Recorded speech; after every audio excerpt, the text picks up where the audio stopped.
Hey, coming at you live like always. Not no recording, not no impersonations. This is all the way live. Okay, if some of you guys recall on our video, my wife did the last, we were having water problems too, where basically the water gets to the point where it's dripping, or if you turn on the water and somewhere else you got no water. Well, what we found out is we're fortunate enough to have our filter here. Some of you guys might do the blue filter one that hooks up right here to your water hose and everything. And the bottom line is because, you know, I mean, you're filtering out the water that when I was a child, we used to be able to drink out of the hose. But nowadays, all this new stuff is polluting our water. So anyway, you got the water filter system. Well, we was noticing how it was kind of brown. So we turned around and said, okay, what we're gonna do is we're gonna change the water filter. So upon leaving our last place in Pensacola and coming here, because you drain some of the water out and everything, before we took everything out, we put on our new water filter that we got at Walmart. Now I'm just gonna be straight with you. Walmart has an RV section, and some people don't know that. And they'll go to Camping World, Flags, whatever, or whatever the local RV, and then pay some god-awful price for a $17 water filter. Actually 16 something, but it's 17 water filter that you can get at Walmart. And everything. So we hooked it up and everything, and guess what? We got water pressure. I mean, really good water pressure. So always remember that if your water doesn't go well and you have a water filter, it's probably an indication it's time to change your water filter. Today we got our router so we can have internet and everything, and we're fortunate enough. Some of you guys, what I've seen is you'll run your cables through your windows and stuff like that, but when it rains and stuff, I'm worried about getting water. So I'm glad that we are fortunate enough to have a thing in where we just plug it in and then it plugs in behind our TV. And then the same thing with our cable when we hook it up. We have that luxury as well. How many beginners are out there? Because that's a question that we get. Because if you sit here and you look on the ground, as you see where we were backing out, that's how many times it took just to get it right and to get it on here. So how many times have you guys, this is for you beginners, because you experts will laugh at me, but that's fine, because you know what I mean, the beginners need to know from other beginners, from their mistakes and what we still do. So you ever go get gas and you're sitting there and you're like, you really want me, if you see the size of this monster, how am I supposed to drive it in there, get gas with this baby hooked onto it? What we found out is a lot of times you can go to Pilot, you can go to Love's, you can go to Flying J and stuff like that, and sometimes you're able to have a gas pump that you're going into. But if you're really insecure, you have all those semis.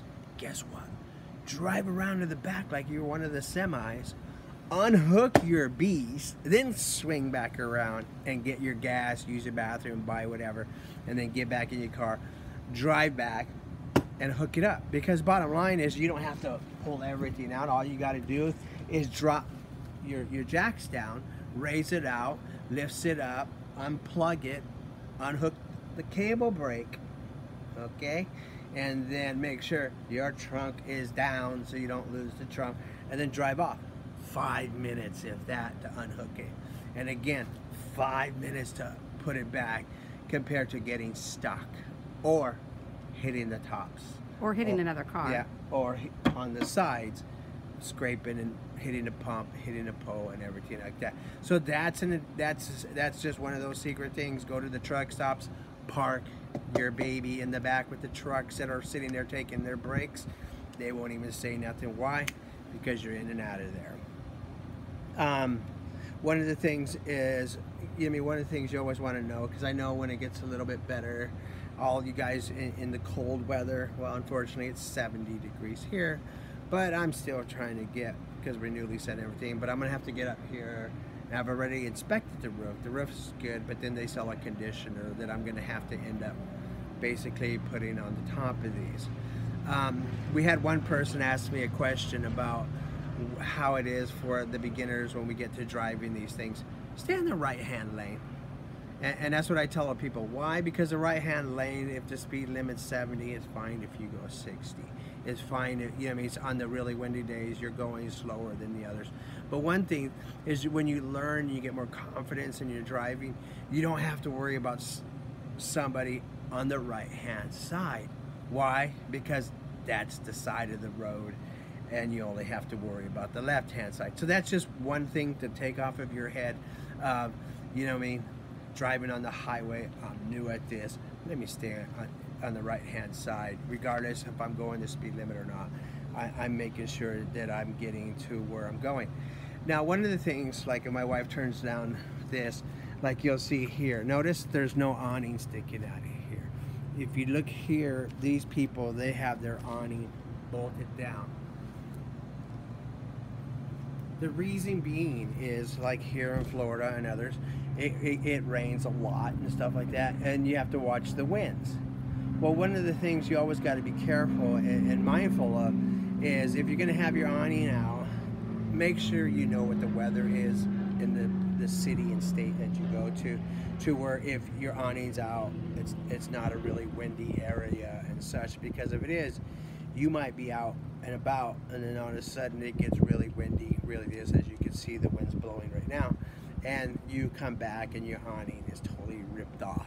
So it's one of those things, is like when one of the best tell-alls is when you drive into a new RV space and everything, is you look at the others and they're like, how come they don't have their awnings out? How come they have their awnings like the one behind us hooked and strapped to the ground?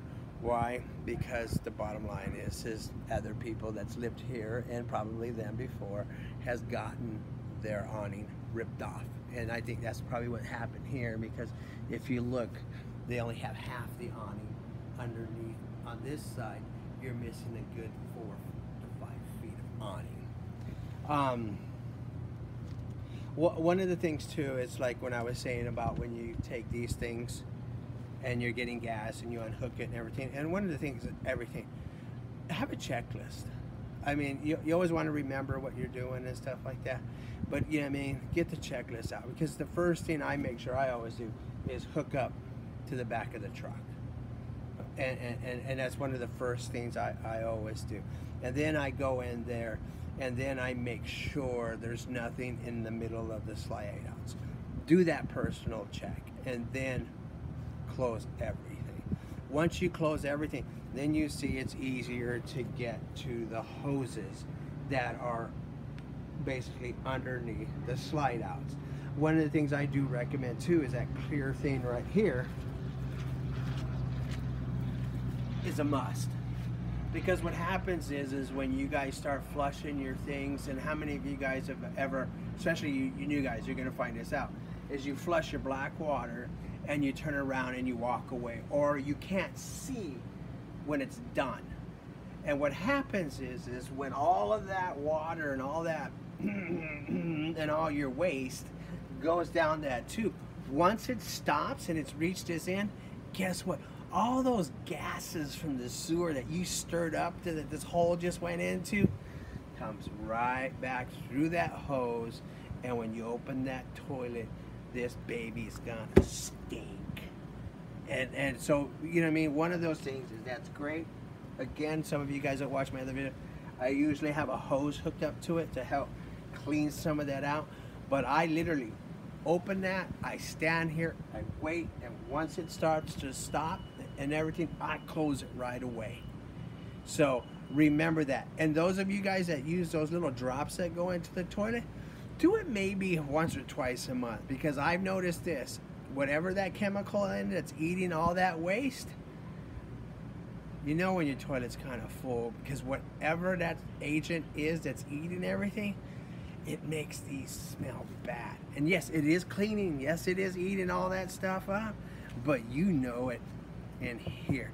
So I used to do it once a week, and I tell you what, my trailer used to stink every single time. And you know what, I only do it like now once or twice a month, and all I do is sit here. Once it goes out, I close it. I never smell that stinky smell. Some people do a drop to give it a little sag to have the water in there. You know what I mean? So the stinky gas doesn't come back up into your toilets. Like a hook. And that's where I'm going to end it today, even though I have a list that the wife gives me. And me and mines, we don't pay attention to that. But here's another thing. Please, when you get on the highways, stay on them. Make sure you see semis on them. You want to follow your GPS and it wants to take you on an alternate route, a side route, a shortcut, going through towns and neighborhoods. Guess what? You can hurt these really bad. Why? Because there might be a bridge, and I'm proof of that. You might have a bridge in this little shortcut that is trying to take you that's only 11'6", and these babies are 13. Remember that, 13. So if it doesn't give you a 14-foot clearance, don't even think about going into it. And here's the other thing about taking the side roads. Not everybody trims their trees, and you'll find out that the top of the trees will also get up here, hit your ACs, hit, you know what I mean, like I have a radio antenna, but they'll literally hit those as well and put scratches. And the last thing you want is any scratches or rips on that ceiling, because guess what? Moisture's gonna get in and ruin your fifth wheel. So be careful, be safe, but most of all, enjoy, be happy, peace, and Godspeed.